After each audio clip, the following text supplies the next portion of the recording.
This video contains a lot of actual truth. If you're uncomfortable with that, turn off the sound, close your eyes, and pretend this never happened. Now, this building was once described as having no particular historic significance. That astonishing statement was made under oath at a public hearing in New York City. This is the Ansonia, one of the most extravagant residential buildings ever constructed in New York. A Beaux-Arts palace with amenities that included its own power plant, a swimming pool, apartments so vast that a concert grand piano in the living room would look small. Is it a hotel? No, but I know what you mean. The term residential hotel used to mean an apartment building with hotel-like services and renting practices. You'd pay weekly or monthly, stay for as long as you wished. You'd have your room periodically cleaned by a maid. The room would be fully furnished. Normally, such a place would be occupied by working-class people, often referred to as wage earners. The Ansonia, on the other hand, was built as a luxury residential hotel. Wage earners couldn't afford it. Snobby old money people shunned it.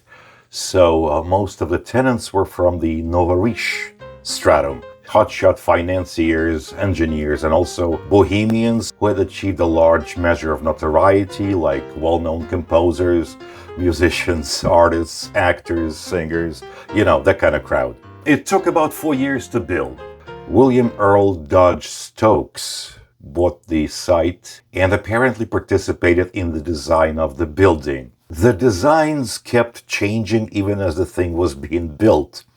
For some time, Stokes couldn't decide how tall the building was going to be. Like, the zoning laws weren't what they are today, so the finishing touch was like, okay, that's enough floors, let's put on the roof and give the thing a name. So Stokes named it after his grandfather. Anson Green Phelps? Best kind. Was this a prestigious area back then? Not really, no. Not by New York standards, anyway.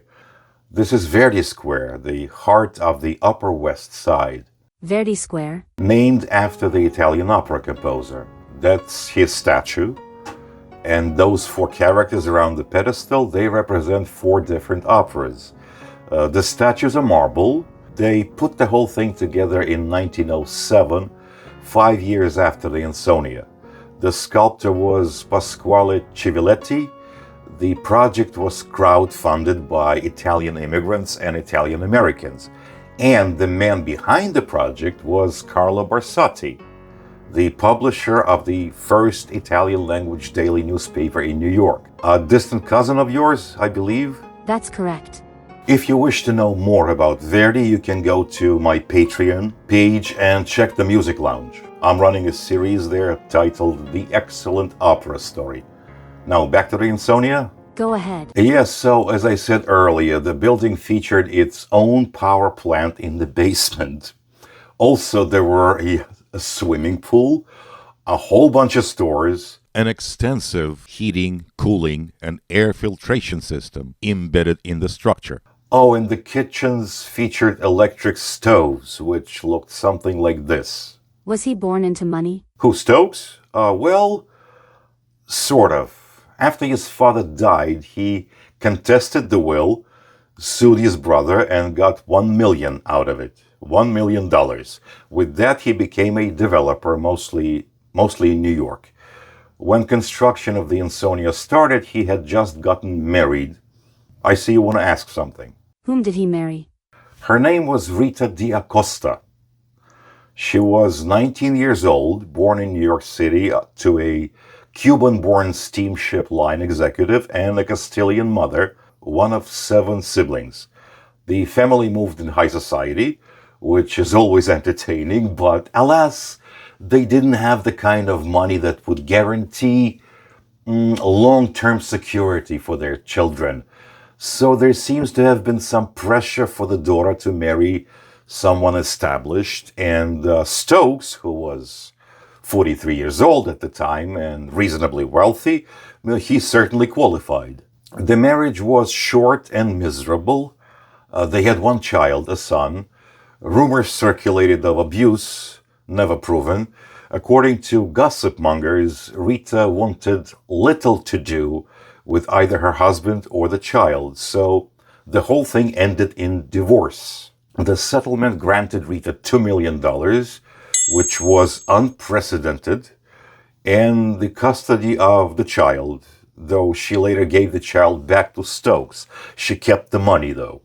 Now, $2 million was a lot of money back then, but it all boils down to not how much it would be in today's money adjusted for inflation, but rather how much credit she could have with that kind of fortune in the bank. Sort of.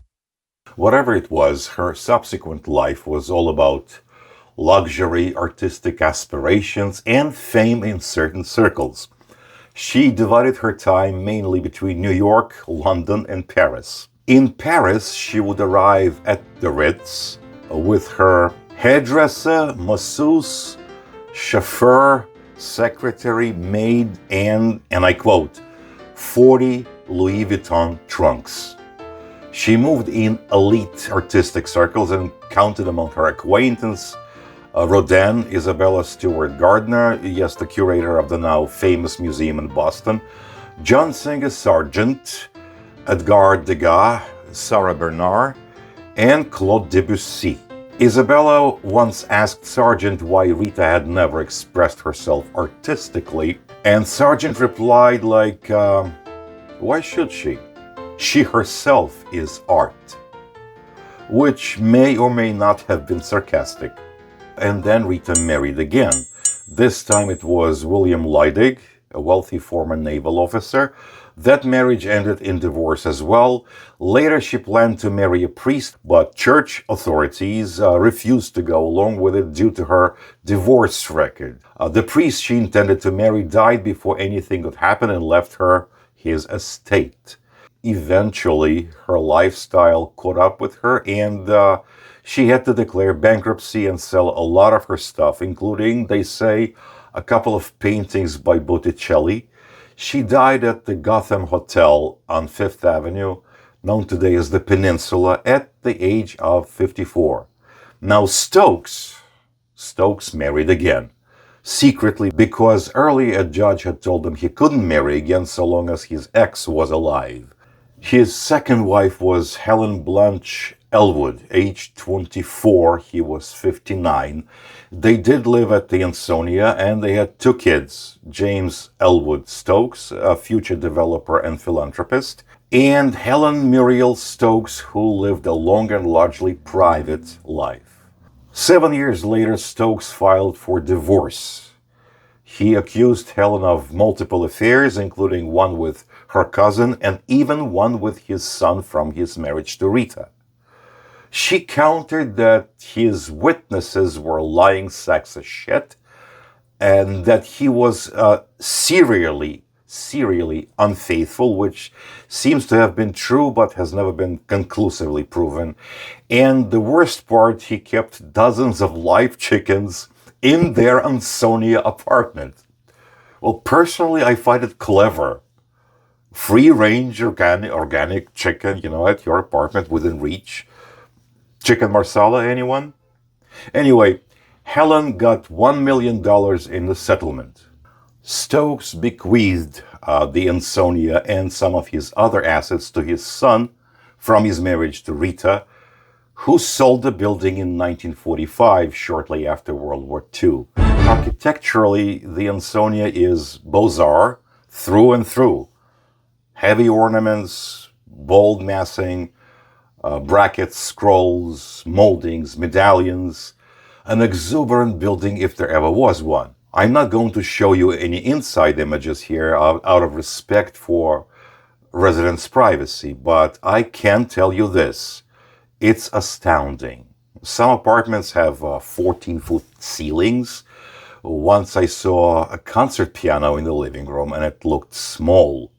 You could literally play basketball in there. Folks who resided at the Ansonia over the years, the list is very impressive. Sarah Bernard, Enrico Caruso, Fyodor Shalapin, Jack Dempsey, Theodore Dreiser, Gustav Mahler, Babe Ruth, Tito Skipa, Teresa Stratus, Igor Stravinsky, Arturo Toscanini. Now, starting in the 1950s, the Ansonia changed hands many times. At one point, to make it profitable, supposedly, the owner installed a gay bathhouse and a cabaret in the basement. Then, in the 1970s, unable to raise rents, the owner announced plans to demolish the building and build a 40-story tower in its place, presumably because, well, we don't have enough ugly growth in this city. Residents then asked the Landmark Preservation Commission to designate the building as a city landmark.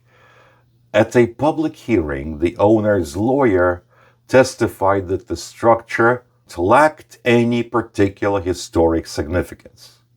No particular historic significance. Are you fucking kidding me? Believe it or not, that's what he said, verbatim.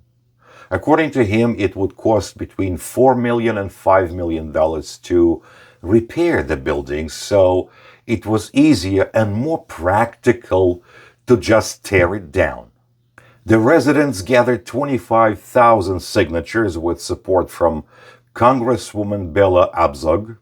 The LPC designated the Ansonia a city landmark on March 15, 1972, protecting its exterior from demolition or alteration. Now, whatever Bella's other faults, this was an act of excellent taste. But there was more trouble ahead, right? Of course. Suddenly there were burglaries and holdups and whatnot inside the building.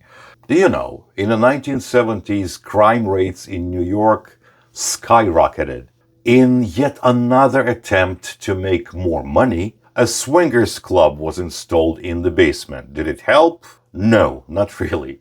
Finally, in 1978, Ansonia Associates was formed. It was a group that purchased the building and started renovations. Further lawsuits and adventures followed. In the 1980s, Verdi Square became a hub for drug activity. It was sinister and paradoxically, it continued to be beautiful. In 1992, the owners received permission from the city's bureaucracies to convert most of the apartments into condos. How much? Oh, millions of dollars, naturally. What would you expect? What's that? Yes, we should also mention the two subway station houses. The original dates back to 1905. The station itself opened a year after the Ansonia was completed and 3 years before the Verdi monument went up. It later made an appearance in that, celebrated movie that many people still love because it lets the audience masturbate original sin without any moral discomfort, since we're clearly rooting for the good guys in that one.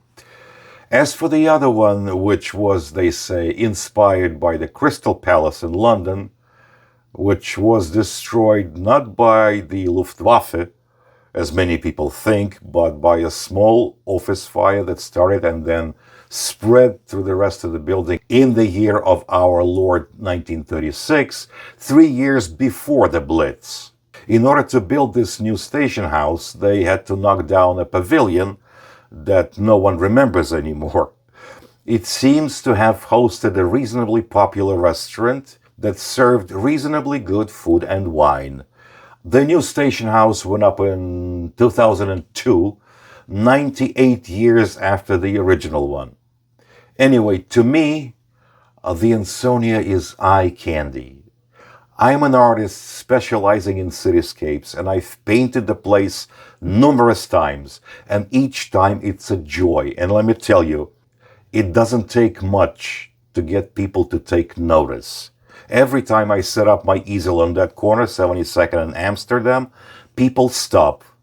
They've walked past it for years without actually seeing it, but they look again and they say, oh wow, it's really beautiful.